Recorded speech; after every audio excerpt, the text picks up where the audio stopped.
거짓과 속임수로 가득 찬 세상에서 어디로 갈지 몰라 머뭇거리고 있네. 공중의 권세 잡은 자 지금도 우리들은 실패와 절망으로 넘어뜨리려 하네. 주를 찬양 주를 찬양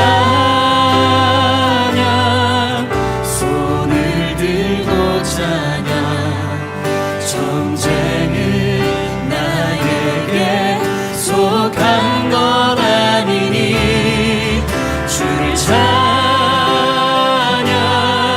손을 들고 찬양 전쟁은 하나님께 속한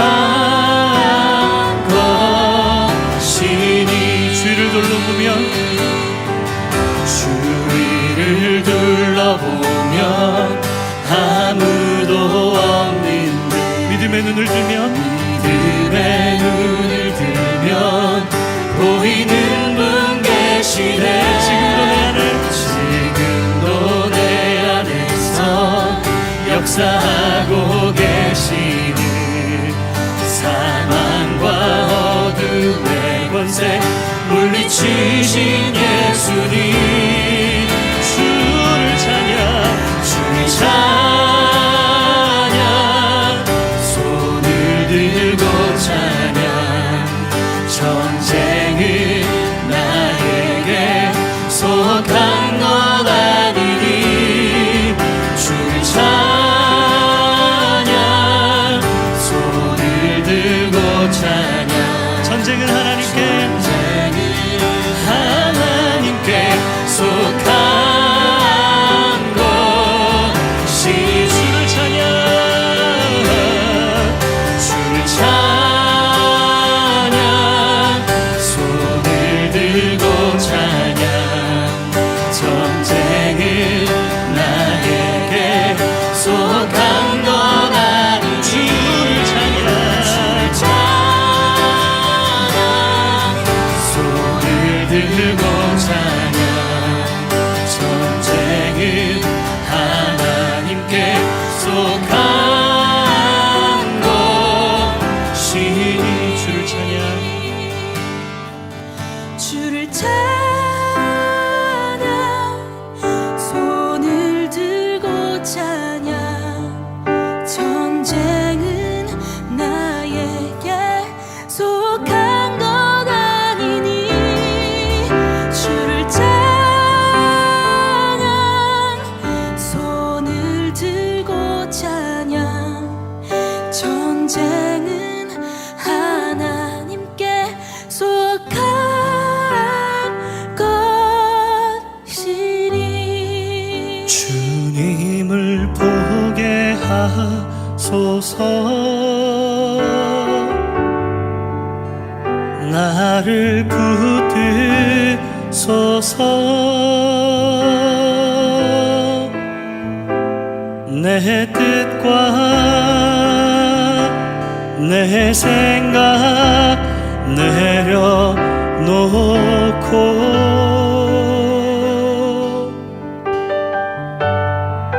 주님 앞에 나 엎드려 주의 음성 기다리니 나를 부르실 때 믿음으로 걸어가리. 주님을 보게 하소서. 주님을 보게 하소서. 나를 붙드소서. 내 뜻과 내 생각 내려놓고 주님 앞에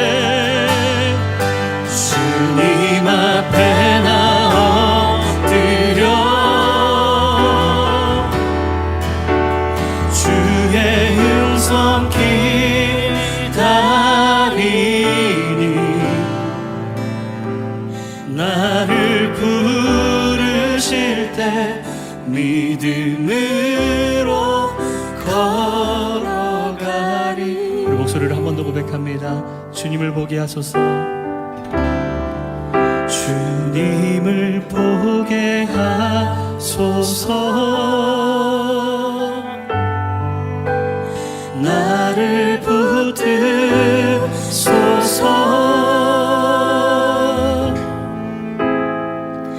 내 뜻과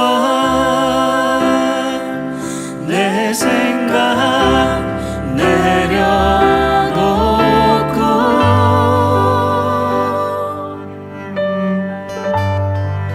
주님 앞에 나 엎드려 주의 음성 기다리니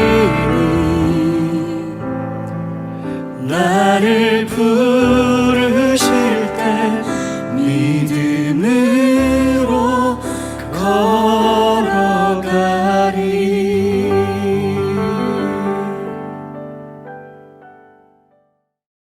오늘의 본문 말씀 베드로전서 1장 13절로 25절 말씀 봉독하겠습니다.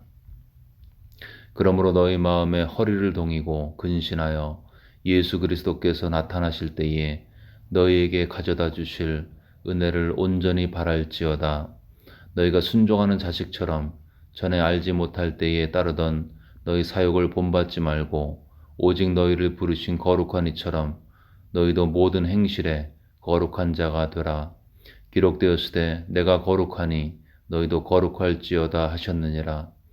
외모로 보시지 않고 각 사람의 행위대로 심판하시는 이를 너희가 아버지라 부른즉 너희가 나그네로 있을 때에 두려움으로 지내라.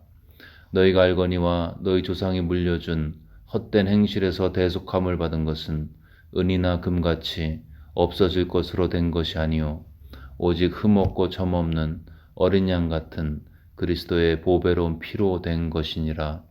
그는 창세전부터 미리 알림받으시니나 이 말세에 너희를 위하여 나타나신 바 되었으니 너희는 그를 죽은 자 가운데서 살리시고 영광을 주신 하나님을 그리스도로 말미암아 믿는 자니 너희 믿음과 소망이 하나님께 있게 하셨느니라.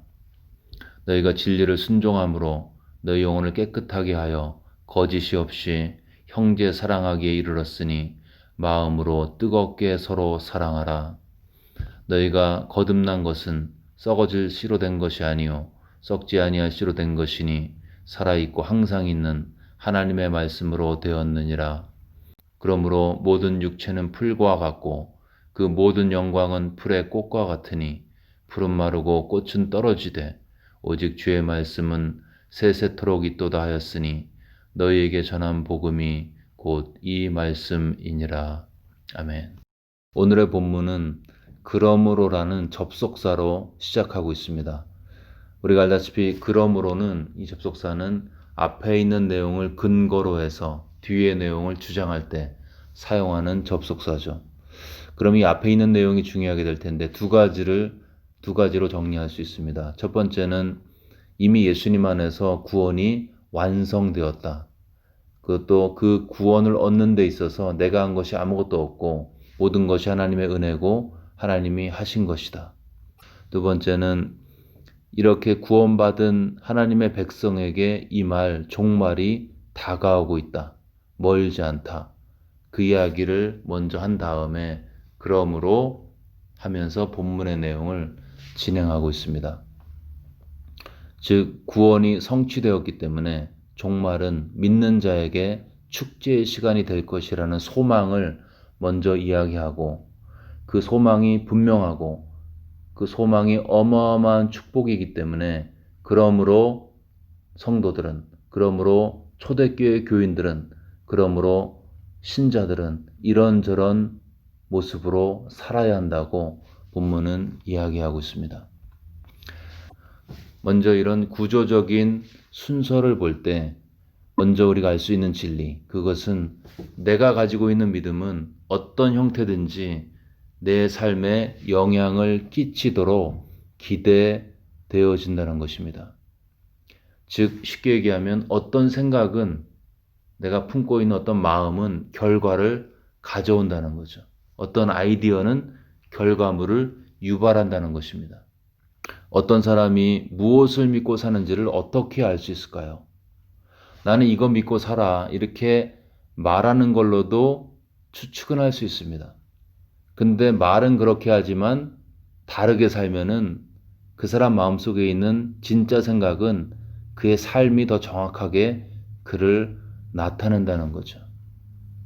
그 사람이 어떻게 사는지를 보면 그 사람이 무엇을 믿고 사는지를 알 수 있습니다. 돈이 중요하다고 생각하는 사람은 돈이 있는 곳에, 돈의 냄새가 나는 곳에 본능적으로 움직이게 됩니다. 뇌물 받으면서 판결을 굽게도 하죠. 조금이라도 월급 많이 준다 그러면 회사도 그냥 의리고 이런 것도 없이 옮겨버리죠. 그러나 돈보다 하나님 앞에서의 정결함이 더 중요하다고 생각하는 그런 생각을, 그런 믿음을 가지고 있는 사람은 뇌물 받지 않습니다. 월급 옆에 있는 회사에서 더 준다 해도 내가 가치 있는 일을 위해서 박봉을 견디면서 버티죠. 여러분, 사람은 그가 믿는 대로 살게 되어 있습니다. 그래서 성경은 은혜와 소망과 죄사함과 예수 그리스도의 대속을 이야기하고 거기서 결코 끝나지 않습니다. 우리가 은혜로 구원받았고 소망이 있고 죄가 용서함 받았고 예수님의 사람으로 값없이 인정받았다면, 본문에서처럼 그렇다면, 그러므로 은혜를 받았으므로, 구원을 받았으므로, 심판에서 면책되었으므로, 그러므로 성도에게 마땅히 기대되어지는 삶이 있다고 말씀하시고 그렇게 살도록 권면하고 계신 것을 확인할 수 있습니다. 그렇기 때문에 은혜는 좋은데 삶에 대한 권면은 싫다. 그럴 수는 없습니다. 은혜 받은 사람은 은혜 받은 사람답게 살게 되어 있습니다. 구원받은 사람은 구원받은 사람답게 순종하게 되어 있습니다. 구원과 삶의 분리는 비성경적이고 인본주의적이며 사람의 귀만 즐겁게 하는 일시적인 평안과 마취의 메시지일 뿐인 것입니다. 그래서 베드로는 오늘 본문을 통해서 은혜를 앞부분에 얘기한 다음에 그러므로 마땅히 구원받은 성도는 이렇게 살아야 한다고 증거하고 있습니다. 성도의 삶에 마땅히 기대되어지는 삶의 모습, 첫 번째, 본문에서 나타난 첫 번째 모습은 너희의 마음에 허리를 동이라고 하십니다. 자기 절제의 삶이죠. 내가 하고 싶은 말 다 하고 먹고 싶은 거 다 먹고 내키는 대로 살지 말라는 것입니다. 그렇게 살기에는 너무나 받은 은혜가 크고 그 은혜를 전하기에도 시간과 에너지와 노력이, 나의 리소스가 부족하기 때문에 나의 위장에 절제를 명하고 나의 입술을 제어하는 절제 있는 삶, 이것이 성도의, 은혜 받은 성도의 마땅한 삶이라고 본문은 증거하고 있습니다. 두 번째, 성도의, 은혜 받은 성도의 마땅한 삶, 거룩하라고 말씀하고 있습니다. 거룩함이 없이는 하나님을 볼 수 없다. 하나님의 자녀는 하나님을 닮습니다. 하나님이 거룩하시면 자녀도 당연히 거룩하죠. 여러분, 거룩을 배우지 못하면 천국 가서 매우 불편할 수도 있습니다. 그곳은 거룩한 곳이기 때문에. 물론 이 거룩이 예수님 안에서 거저 얻게 되는 위치적인 거룩일 수도 있습니다. 그러나 이 서신서를 읽는, 베드로의 서신서를 읽는 초대교회 교인들, 이 글을 읽으면서 내 삶 속에 죄를 끊어야겠다, 그런 생각하지 않았을까요? 여러분, 성경에서 이야기하는 위치적 거룩은 그의 삶에서의 거룩으로 이어지게 되어 있습니다. 베드로는 오늘 말씀을 통해서 은혜 받은 성도는 거룩해야 한다고 권면하고 있습니다. 세 번째, 은혜 받은 성도의 모습, 그것은 두려움, 경외감이죠. 외모로 보시지 않고 각 사람의 행위대로 심판하신 이를 너희가 아버지라 부른즉 너희가 나그네로 있을 때에 두려움으로 지내라. 물론 여기서의 두려움은 테러나 공포의 감정이 아닌 것입니다. 오히려 존경과 경외함이죠. 하나님을 만으로 여기지 않는 것입니다. 늘 그분이 불꽃 같은 눈으로 지켜보고 있음을 기억하면서 그리스도께서 죽으신 이유가 내 죄 때문임을 기억하면서 내가 죄를 또 지을 때에 이분이 얼마나 실망하실까라는 생각 때문에 발생하는 관계적 감정에서의 경외감. 그 경외감이 마땅히 성도의 삶에 있어야 한다고 본문은 선포하고 있습니다. 마지막으로 은혜 받은 성도의 삶에서 기대되어지는 삶, 그것은 사랑인 것입니다. 22절에 보시면 너희가 진리를 순종함으로 너희 영혼을 깨끗하게 하여 거짓이 없이 형제를 사랑하기에 이르렀으니 마음으로 뜨겁게 서로 사랑하라. 결론은 형제 사랑인데요. 순서가 중요합니다. 먼저 있어야 할 것은 진리를 순종하는 것. 이것은 예수님의 복음을, 이게 진리죠. 예수님의 복음을 순종한다는 것은 회개와 믿음으로 반응하는 것입니다. 죄를 회개하고 돌이키는 거죠. 진리의 복음에 내가 회개와 믿음으로 반응하면 먼저 생기는 현상이 있는데 그것은 우리의 영혼이 깨끗해지는 것입니다.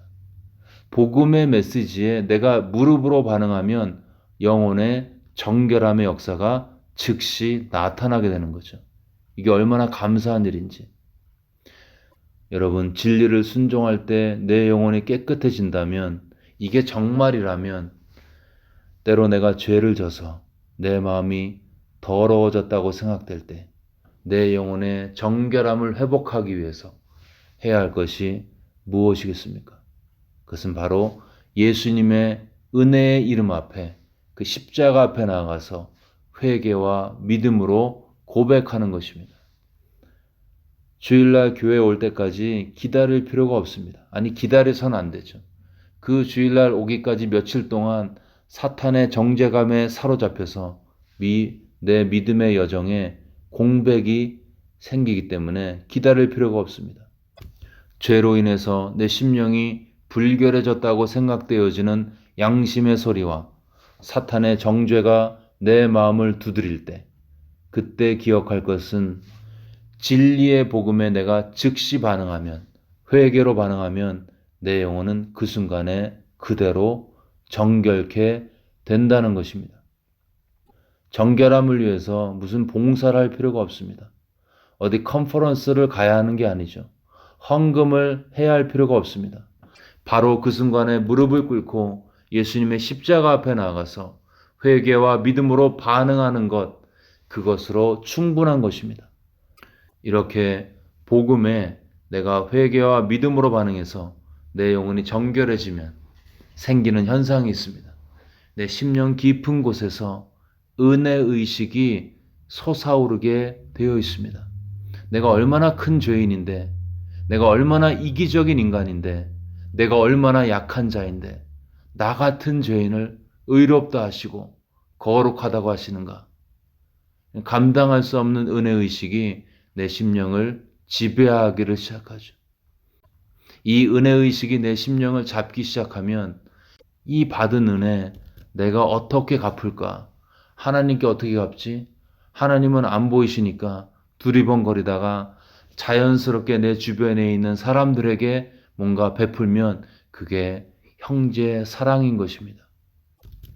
그래서 본문은 진리를 순종함으로 생기는 영혼의 깨끗해짐, 그리고 그것 때문에 생겨지는 은혜의식은 거짓이 없는 형제 사랑으로 이어진다고 말씀하고 있습니다. 누가 은혜를 많이 받은 자일까요? 사역을 많이 하는 사람? 선지자 노릇을 하고 귀신을 쫓아내는 사람? 사역을 많이 하고 권능을 행하고도 주님이 모른다고 얼마든지 하실 수 있습니다. 여러분, 진짜 은혜를 받은 사람은 사랑하게 되어 있습니다. 이러한 거짓이 없는 사랑을 하다 보면 주변 사람을 돕게 되겠죠. 이게 사역인 것입니다. 말씀이 필요하면 말씀을 나누고, 먹을 것이 필요하면 음식을 나누고, 옷이 필요하면 입히고, 감옥에 갇혀 있으면 돌아보게 되고, 이게 사역이죠. 그 사랑으로 아픈 자를 바라볼 때 너무나 불쌍해서 그를 위해 간절히 기도하다 보면 가끔씩 때로는 주님이 역사하셔서 권능도 나타날 수 있습니다. 권능과 축사와 사역은 은혜 받은 사람에게서 역사하는 조건 없는 사랑의 2차적인 현상일 뿐인 것입니다. 본질은요, 뜨겁게 역사하는 형제를 향한 사랑인 거죠. 여러분, 은혜가 은혜면 은혜로 끝나지 않습니다. 그 보이지 않는 은혜는 보이는 삶의 영역에 변화를 일으키게 되어 있습니다.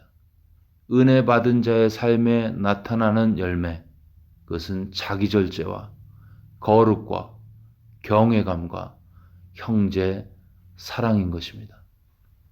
요즘 우리는 어떤 열매를 맺고 있는지, 혹시 나의 삶에서 저런 모습이 약해져 있다면, 이제 목사니까, 성도니까 우리는 자기절제해야 되고, 우리는 거룩해야 되고, 우리는 하나님을 두려워해야 되고, 우리 형제를 사랑해야 합니다. 이렇게 굳게 결심한다고 될까요? 만약에 이게 된다면 예수님의 십자가가 필요 없었을 것입니다. 이러한 열매는 살아계신 주님과 생명력 있는 교통 속에서 느껴지는 은혜의식의 2차적인 결과물이죠. 그렇다면 나의 삶에 무절제와 죄와의 타협, 이기심, 질투로 충만해 있다면 우리가 달려가야 할 곳은 더 많은 결단이 아닌 나 위에서 십자가에서 돌아가신 우리 예수님의 은혜를 구하면서 그 앞에 무릎으로 부복하며 나아가는 것입니다. 그 십자가 아래서 내가 어떻게 용서받았는지를 정확하게 보는 것입니다. 그 십자가 아래에서 느껴지는 은혜의식이 내 심령을 지배할 때 나의 혼은 새롭게 될 것이고 나의 영은 새 힘을 얻을 것이고 나의 마음이 바뀌게 되면서 내 삶에 부인할 수 없는 절제와 거룩과 경외와 사랑의 열매, 주님 닮은 나의 인격에서 비로소 뿜어져 나오게 될 것입니다. 이 아침에 이런 축복이 겸손히 주님의 십자가 앞에 나아가는 우리 모두에게 임하시기를 주의 이름으로 축원합니다.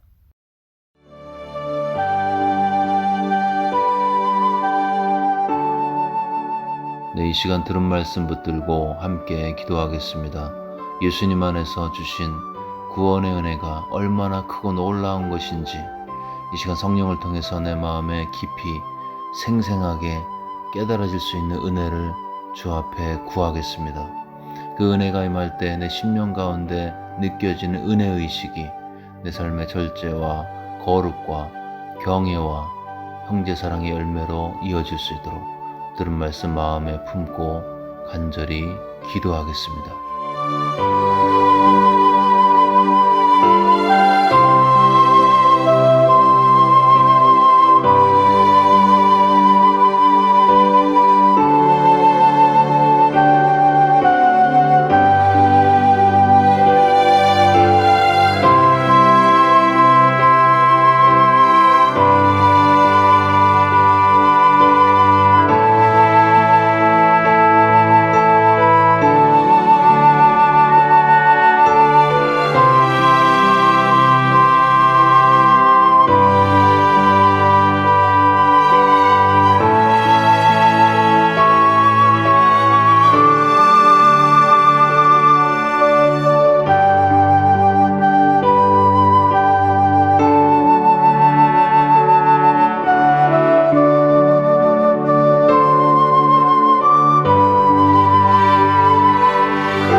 계속해서 코로나 사태 진정을 위해서 기도하실 때 고통 중에 있는 환자에게 치유를 위해서 또 이들을 돌보는 가족들과 의료진들에게 평강과 또 영육간의 강건함을 위해서 기도하겠습니다. 또 백신 소식이 들려오고 있는데 과학자들과 정책 당국자들과 정치가들에게 지혜와 필요한 공급이 이루어질 수 있도록, 또 재정적으로, 정신적으로, 영적으로, 또 사회적으로 고립되어서 힘든 분들 기억하면서, 코로나 사태를 위해서 힘든 분들을 기억하면서 간절히 기도하겠습니다.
마지막으로 교회와 미국 사회를 위해서 기도하겠습니다.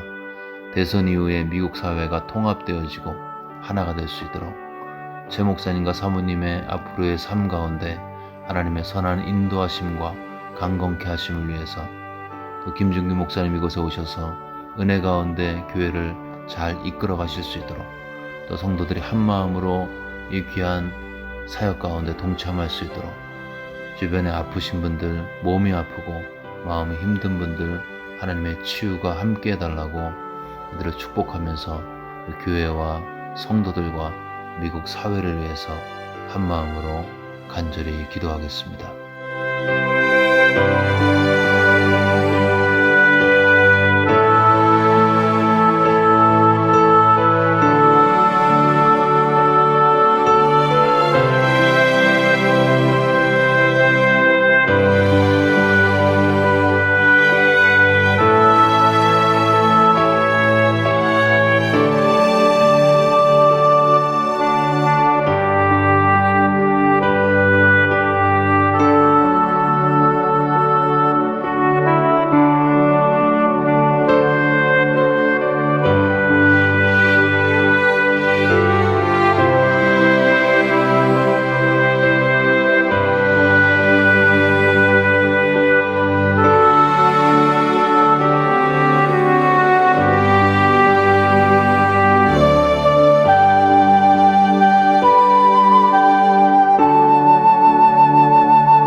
네, 이 시간 주기도문 하심으로써 기도회를 마치겠습니다.